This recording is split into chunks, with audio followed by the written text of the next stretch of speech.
तो भाई लोग नमस्कार। जी हाँ दोस्तों, खेसारी लाल यादव जी का फ़ैन होंगे तो हो जाइए तैयार, क्योंकि आप लोग के लिए लेकर आ रहे हैं खेसारी लाल यादव जी काफ़ी ब्लास्ट लेवल के गाने, जिस गाने का आप लोग काफ़ी दिनों से इंतजार कर रहे थे। तो दोस्तों आप लोग को बता दूं, गाने का नाम है डाले के बा।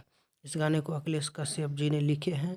और दोस्तों बात करते हैं म्यूजिक का, आर्य शर्मा जी का म्यूजिक, और इस गाने को गाए हैं खेसारी लाल यादव जी और खुशबू तिवारी केटी जी। फाइनली इस गाने को जो है आप लोग के बीच में कल सुबह में अन्नपूर्णा फिल्म यूट्यूब चैनल के माध्यम से रिलीज़ किया जाएगा। तो अपडेट काफ़ी बेहतरीन सा है, सोचा आप लोग को क्यों नहीं बता दें। तो आज का अपडेट दोस्तों इतना ही था। मिलते हैं फिर से नेक्स्ट अपडेट के साथ, क्योंकि कल सुबह हम अन्नपूर्णा फिल्म से 6:30 बजे आ रहा है होली का गाना, जिसमें खेसारी लाल यादव और काजल राघवानी एक साथ नजर आएंगे। तो आज का अपडेट में बस इतना ही था। मिलेंगे कल फिर से नए अपडेट के साथ।